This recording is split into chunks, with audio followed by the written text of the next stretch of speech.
Vaters und des Sohnes und des Heiligen Geistes. Amen. Der Herr sei mit euch. Und mit deinem Geiste. Er hat uns mit bestem Weizen genährt und mit Honig aus dem Felsen gesättigt. Wir feiern heute ein großes Fest unseres Glaubens, Fronleichnam, Hochfest des Leibes und Blutes Christi. Wir feiern, dass Jesus mitten unter uns gegenwärtig ist und das gerade auch in Zeiten der Katastrophen und der großen Not.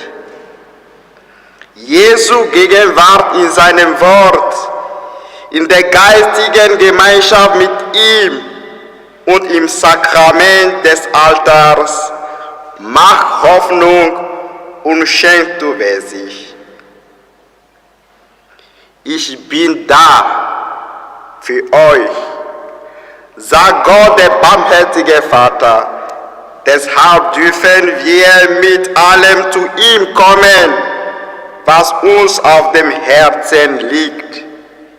Legen wir das in Stille vor ihn hin und bekennen ihm und einander, dass wir gesündigt haben.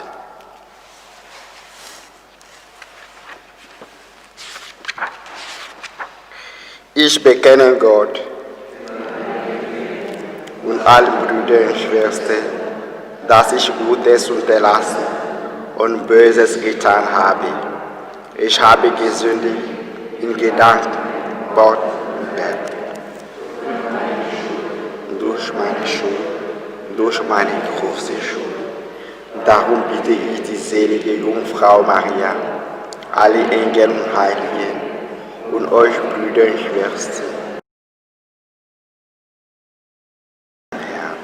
Der allmächtige Gott erbarme sich unser, er lasse uns die Sünde nach und führe uns zum ewigen Leben. Kyrie eleison. Christe eleison. Christe eleison. Kyrie eleison. Kyrie eleison. Ehre sei Gott in der Höhe und Frieden auf Erden, den Menschen seine Gnade.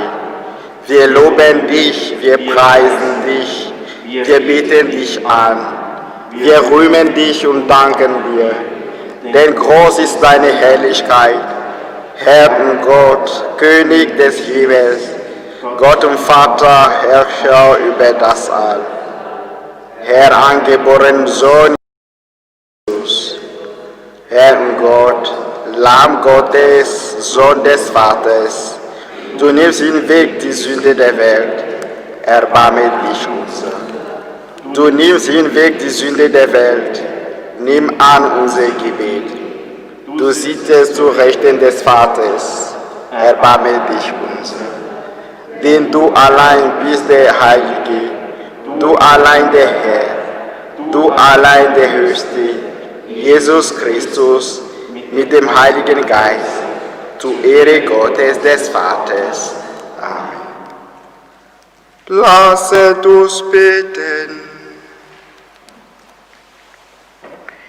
Herr Jesus Christus, im wunderbaren Sakrament des Altares hast du uns das Gedächtnis deines Leidens und deiner Auferstehung hinterlassen. Gib uns die Gnade, heiligen Geheimnisse deines Leibes und Blutes so zu verehren, dass uns die Frucht der Erlösung zuteil wird, der du in der Einheit des Heiligen Geistes mit Gott dem Vater lebst und herrschst in alle Ewigkeit.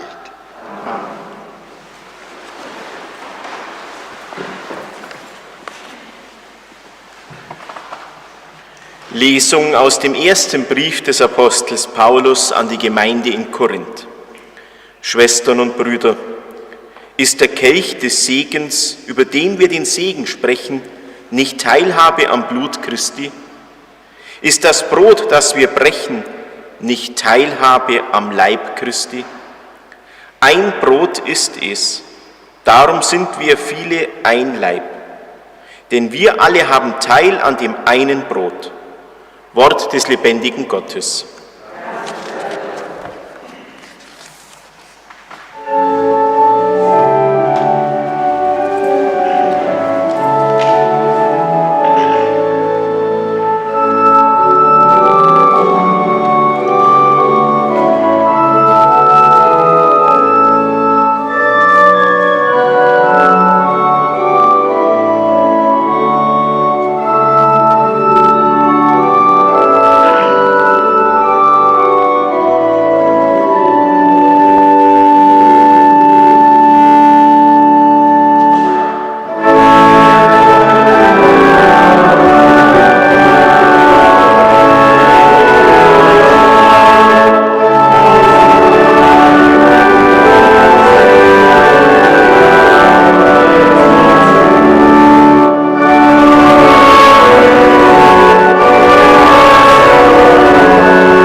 Halleluja, Halleluja.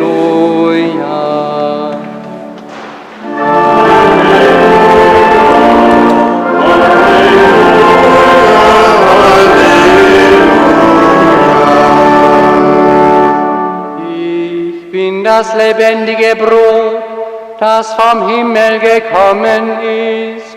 Wer dieses Brot isst, wird in Ewigkeit leben.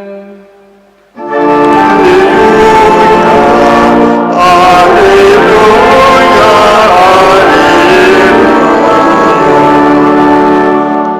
Der Herr sei mit euch. Und mit deinem Geiste. Aus dem Heiligen Evangelium nach Johannes. Ehre sei dir, o Herr. In jener Zeit sprach Jesus zu der Menge: Ich bin das lebendige Brot, das vom Himmel herabgekommen ist. Wer von diesem Brot isst, wird in Ewigkeit leben. Das Brot, das ich geben werde, ist mein Fleisch für das Leben der Welt. Da stritten sich die Juden und sagten: Wie kann er uns sein Fleisch zu essen geben? Jesus sagte zu ihnen: Amen, Amen, ich sage euch, wenn ihr das Fleisch des Menschensohnes nicht esst und sein Blut nicht trinkt, habt ihr das Leben nicht in euch. Wer mein Fleisch isst und mein Blut trinkt, hat das ewige Leben, und ich werde ihn auferwecken am jüngsten Tag. Denn mein Fleisch ist wahrhaft eine Speise, und mein Blut ist wahrhaft ein Trank. Wer mein Fleisch isst und mein Blut trinkt, der bleibt in mir, und ich bleibe in ihm. Wie mich der lebendige Vater gesandt hat, und wie ich durch den Vater lebe, so wird jeder, der mich isst, durch mich leben. Dies ist das Brot, das vom Himmel herabgekommen ist. Es ist nicht wie das Brot, das die Väter gegessen haben. Sie sind gestorben. Wer aber dieses Brot isst, wird leben in Ewigkeit. Evangelium unseres Herrn Jesus Christus.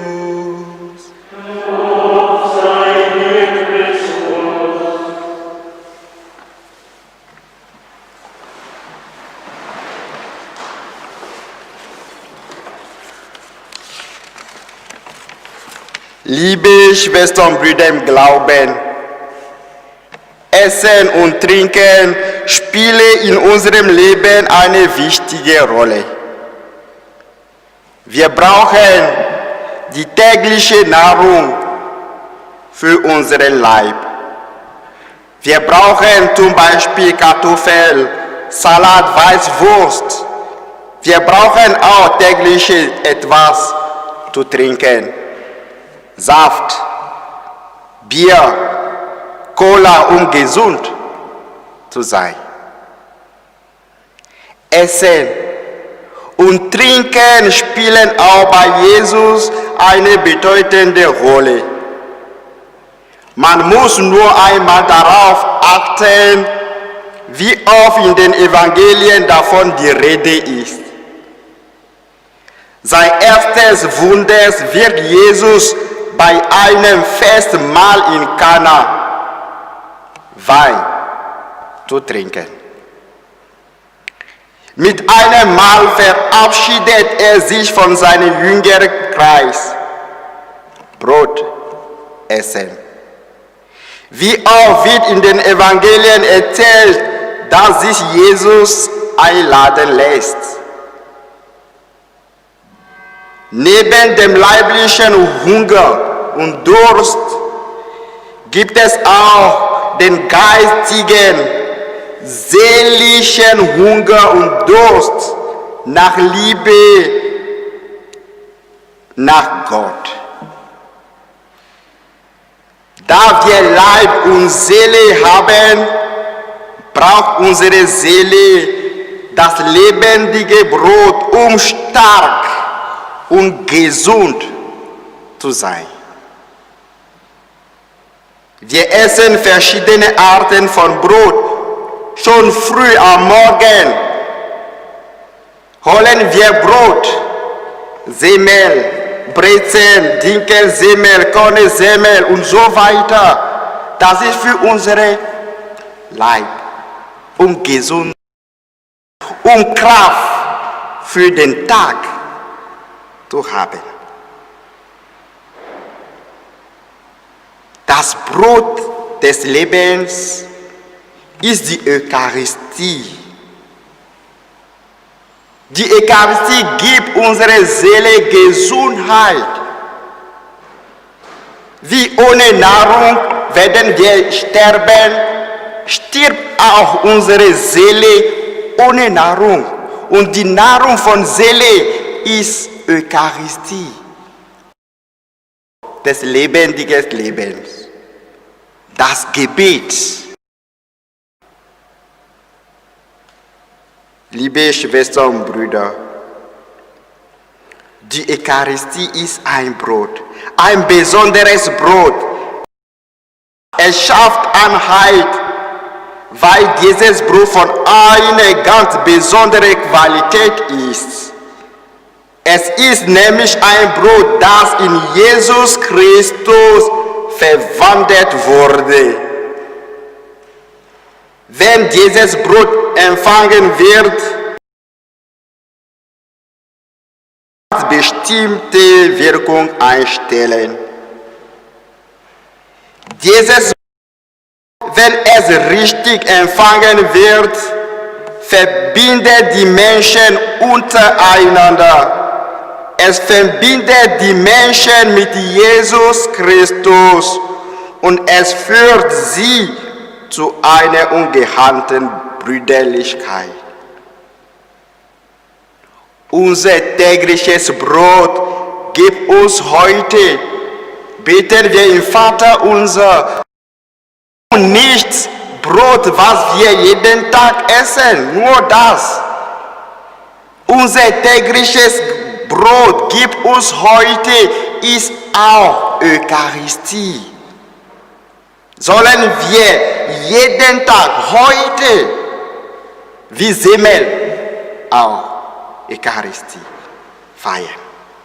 In Mering, liebe Schwestern und Brüder, gibt es jeden Tag eine Eucharistiefeier. Eine große Chance für Mering. Jeden Tag. Wenn wir das wirklich verstehen, werden wir jeden Tag in die Messe gehen, um die Kommunion zu empfangen. Das ist die Nahrung für unsere Seele. Wir sollen nicht nur unsere Leib pflegen und nicht die Seele, das geht nicht. Eine gute Seele in ein gesundes Leib. Liebe Schwestern und Brüder, unsere Seele pflegen und nähren und sie nicht hungrig lassen. Die Eucharistie gibt uns Kraft in der Not. Die Eucharistie schenkt uns Gottes Gnade für ein heiliges Leben. Das Brot der Eucharistie. Dein Fleisch ist unsere Speise auf unseres Lebensreise. Dein Blut ist unser Trank, dass wir als Zeugen leben, dem Nächsten Liebe geben. Mit uns sagst du dem Vater, Dank, singen wir in Gottes Lob 847. Möge diese Eucharistie uns helfen, unsere Seele jeden Tag zu pflegen. Amen.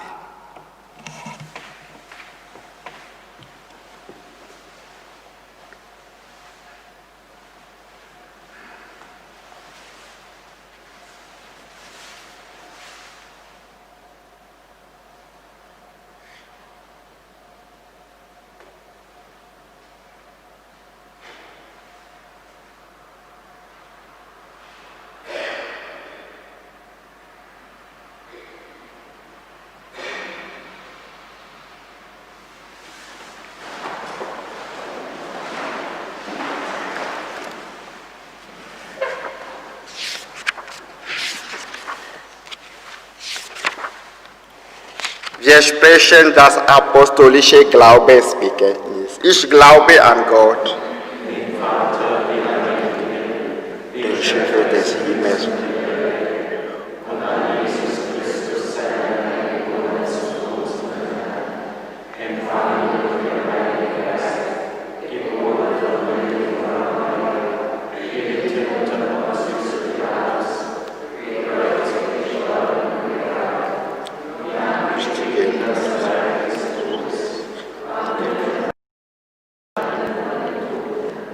aufgefahren in den Himmel. Er sitzt zu Rechten Gottes, des allmächtigen Vaters, von da wird er kommen, zu richten die Lebenden und die Toten. Ich glaube an den Heiligen Geist, die heilige katholische Kirche, Gemeinschaft der Heiligen, Vergebung der Sünden, Auferstehung der Toten und das ewige Leben. Jesus sagt, ich bin das lebendige Brot, das vom Himmel herabgekommen ist. Wer von diesem Brot isst, wird in Ewigkeit leben. So kommen wir zu ihm, dem Brot des Lebens, und bitten in den Anliegen unserer Zeit. Wir beten für die Kirchen und christlichen Gemeinschaften, in denen dein Mahl gefeiert wird. Lass sie in Zeiten der Not Ankerplatz für alle Menschen sein, besonders für Suchende und Leidende. Wir bitten dich, erhöre uns. Für alle, die sich um Erkrankte und Infizierte kümmern, für Ärzte, Krankenschwestern, Pflegepersonal, Rettungspersonal und viele andere mehr. Schenke ihnen Kraft und Zuversicht. Wir bitten dich, erhöre uns. Für alle, die uns regieren und weitreichende Entscheidungen treffen müssen, lass sie deinen Heiligen Geist mit seiner Kraft und Weisheit erfahren. Wir bitten dich, erhöre uns. Für alle, die sich sorgen, damit wir Brot und Nahrung haben, für Angestellte im Handel, Verkäuferinnen, Transporteure, Bauern und Produzenten. Stärke sie in ihrer Arbeit und lass sie nicht müde werden. Wir bitten dich, erhöre uns. Für alle, die in diesen Tagen Einsamkeit und Traurigkeit empfinden, die von Angst überwältigt sind und nicht wissen, wie es weitergeht, sei du ihnen Hoffnung und Licht. Wir bitten dich, erhöre uns. Für uns selbst, in unseren ganz persönlichen Anliegen, bleibe uns nahe und verlass uns nicht. Wir bitten dich, erhöre uns. Für alle unsere Toten, besonders auch für die Tausenden weltweit, die an Covid-19 gestorben sind, und für jene, die jetzt Tote zu beklagen haben. Nimm die Verstorbenen auf in dein himmlisches Reich und tröste die Hinterbliebenen. Wir bitten dich, erhöre uns. Gott, deinem Sohn, dem Brot des Lebens, deine Zuwendung und Nähe. Bleibe uns nahe und geh mit uns durch Zeit und Ewigkeit.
Lassen uns beten.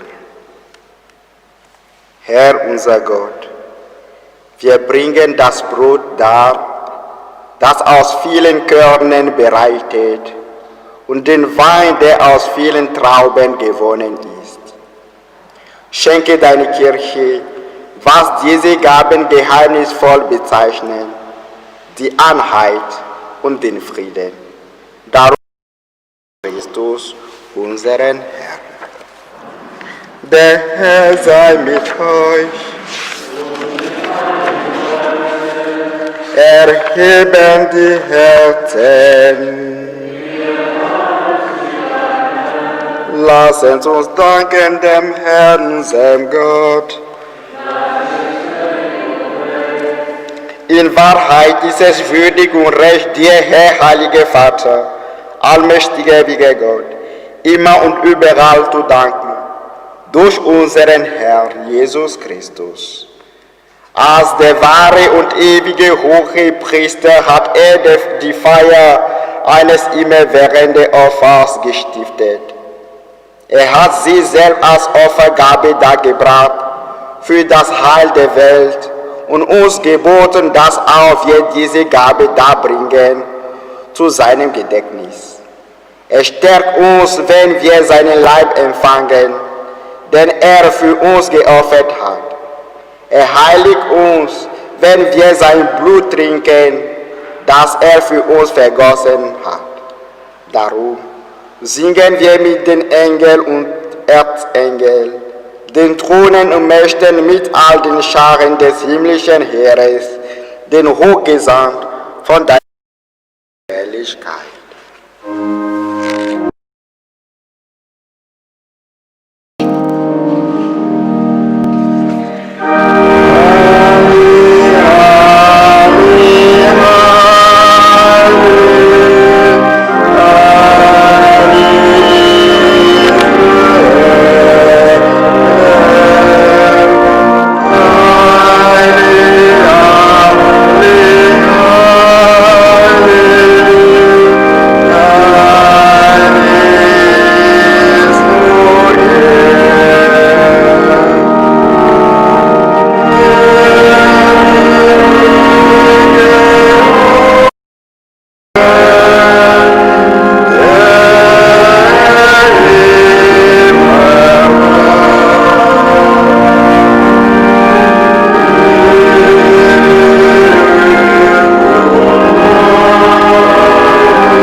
Ja, du bist heilig, großer Gott.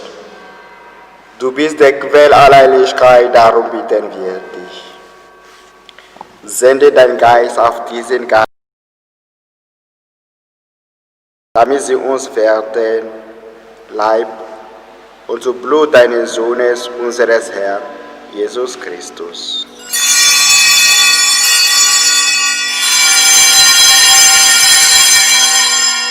Denn am Abend, an dem er ausgeliefert wurde und sich aus freiwillig dem Leiden unterwarf, nahm er das Brot und sagte Dank, brach es, reichte es seinen Jüngern und sprach: Nehmet und esset alle davon, das ist mein Leib, der für euch hingegeben wird.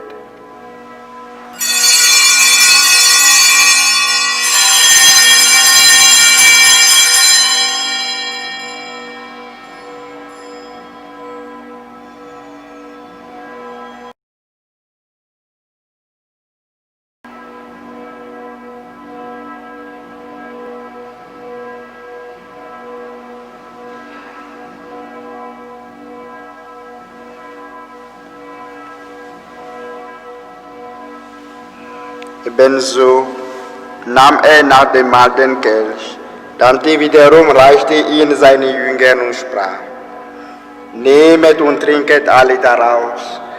Das ist der Kelch des neuen und ewigen Bundes, mein Blut, das für euch und für alle vergossen wird. Tut dies zu meinem Gedächtnis.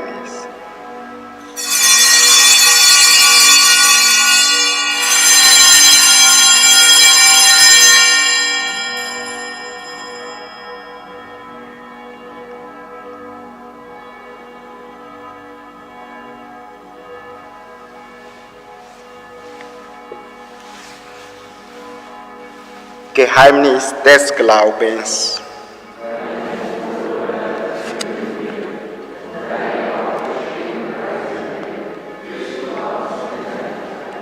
Darum, gütiger Vater, feiern wir das Gedächtnis der Auferstehung deines Sohnes und bringen dir so das Brot des Lebens und den Kelch des Heiles dar.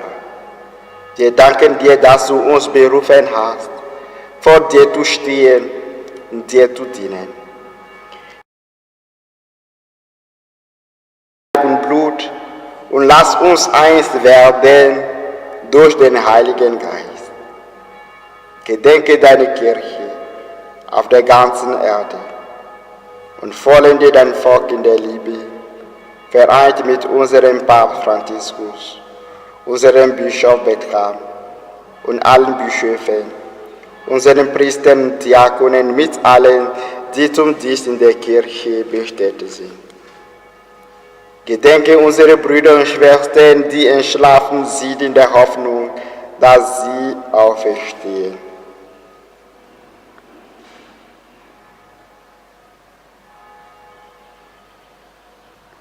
Nimm sie und alle, die in deiner Gnade aus dieser Welt geschieden sind, in dein Reich auf, wo sie dich schauen von Angesicht zu Angesicht. Vater,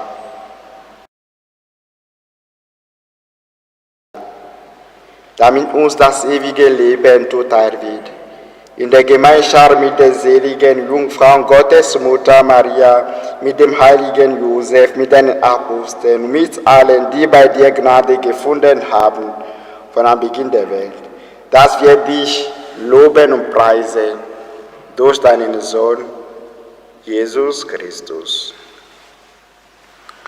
Durch ihn und mit ihm und in ihm ist dir Gott allmächtiger Vater, in der Einheit des Heiligen Geistes, alle Herrlichkeit und Ehre jetzt und in Ewigkeit.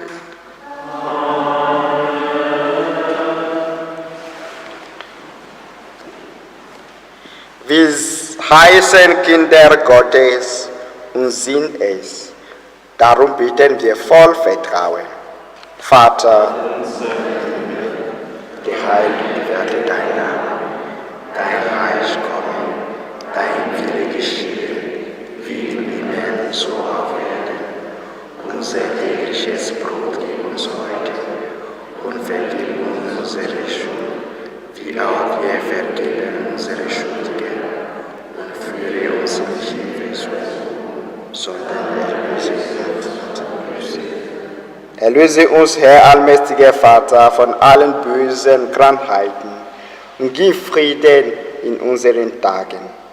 Gib uns Gnade, das Unvergängliche von Vergänglichem zu entscheiden. Gib uns Gnade, unsere Seele zu pflegen. Komm uns zu Hilfe mit deinem Erbarmen und bewahre uns vor Verwirrung und Sünde, damit wir voll Zuversicht das Kommen unseres Erlösers Jesus Christus erwarten.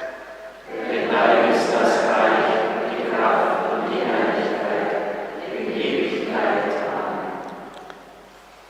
Der Herr hat zu seinen Aposteln gesagt: Frieden hinterlasse ich euch, meinen Frieden gebe ich euch, deshalb bitten wir. Herr Jesus Christus, schau nicht auf unsere Sünden, sondern auf den Glauben deiner Kirche und schenke ihr nach deinem Willen Einheit und Frieden. Der Friede des Herrn sei alle Zeit mit euch. Und mit deinem Geist. Gebt einander Zeichen des Friedens und der Versöhnung. Per le corps du sang de Jésus réuni à cette coupe, nourrissons-nous la vie éternelle. In nomine Patris et Filii et Spiritus Sancti. Amen. Lamm Gottes,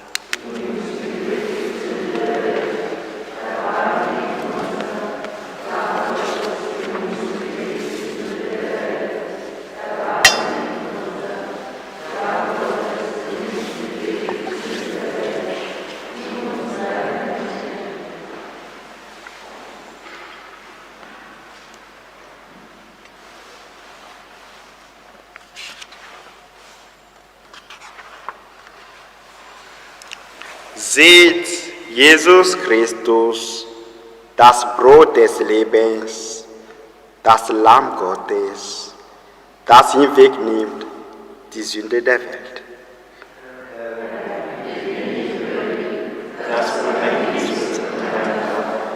Aber sprich nur ein So spricht der Herr, wer mein Fleisch isst und mein Blut trinkt, der bleibt in mir und ich bleibe in ihm.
uns bitten.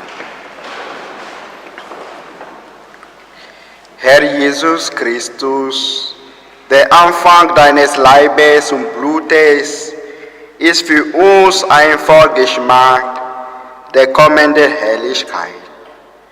Sättige uns im ewigen Leben durch den vollen Genuss deiner Gottheit, der du lebst und herrschst in alle Ewigkeit. Der Herr sei mit Gott und schenke euch gedeihliches Wetter. Erhalte Blitz, Hagel, Coronavirus und jedes Unheil. Segne die Felder, die Gärten und den Wald und schenke euch die Früchte der Erde. Er begleite eure Arbeit, damit ihr in Dankbarkeit und Freude, was durch die Kräfte der Natur und die Mühe des Menschen gewachsen ist. Das gewähre euch der dreieinige Gott.